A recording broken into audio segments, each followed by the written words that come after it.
Now we are going to discuss the development of science and how many scientists they have done a hard work. They have done a lot of hard work for invention of new things and the discovery of new things and for the development of science. Just we go through it. The Socrates, Plato, Aristotle were responsible for the development of botany into a science. So most probably we can say that regarding the biology or botany, these are the scientists which we can say in the beginning of the world. These are the people who studied regarding the science, not only science of course, but they have done a hard work regarding the science, and particularly they have done the very good job for the observing botany into the science, because till that time its botany is not considered, and of course it is not published actually, but it was just get into the science because of their hard work. Later, the few scientists are there in the after them.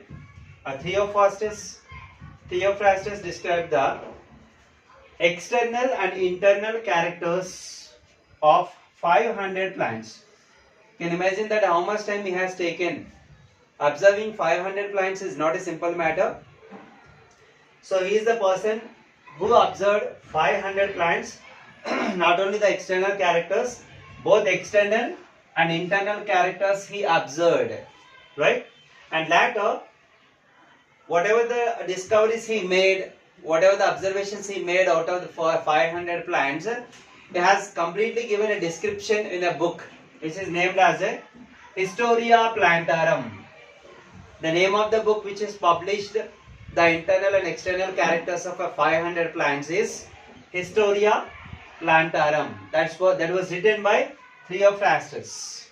Later, and he regarded as a father of botany. Whenever he observed more than 500 plants internally, externally, and given the detailed description about it in a specific manner, the book of Historia Plantarum, he was considered as a father of botany in the 340 BC.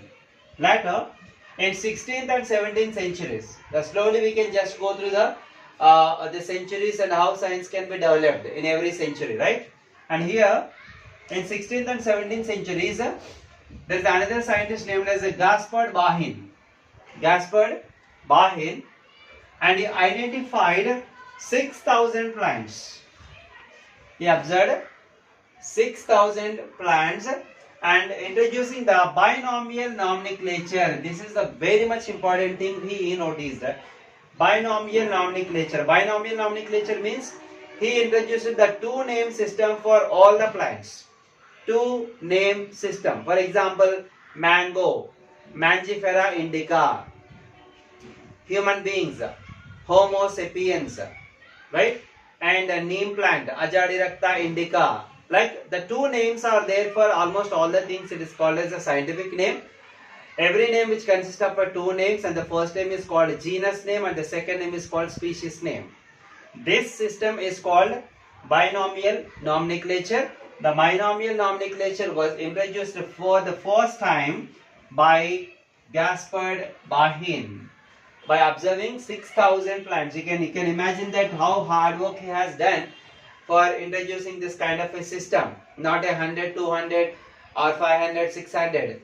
6,000 plants he introducing the binomial system. He made the nomenclature system, and himself he given the names of 6,000 plants. That was the hard work. Definitely we need to appreciate Mr. Gaspard Bahin. Later, in 17th century, this was happened in the 16th, 17th, and this is also the same matter in the same century. The 17th century, we can say that Robert Hooke discovered the cell for the first time. Robert Hooke discovered the cell for the first time in the bark of the oak tree in the year 1665. Actually, that comes under the 17th century only. And whatever the discoveries he made and observation of the cell, he introduced and given the detailed description about it in a book which is named as a Micrographia. The name which is written by Robert Hooke is a Micrographia, and regarding every detailed instruction of the cell, what you have observed is given in that. Later, Antony van Leeuwenhoek. Antony van Leeuwenhoek studies a bacterial cell.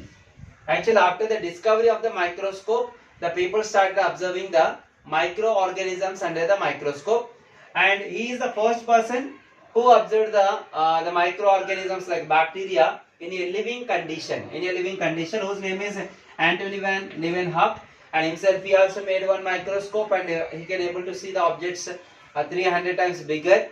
And not only the bacteria, like he observed the pond water, the tooth scrap, and so many things he observed.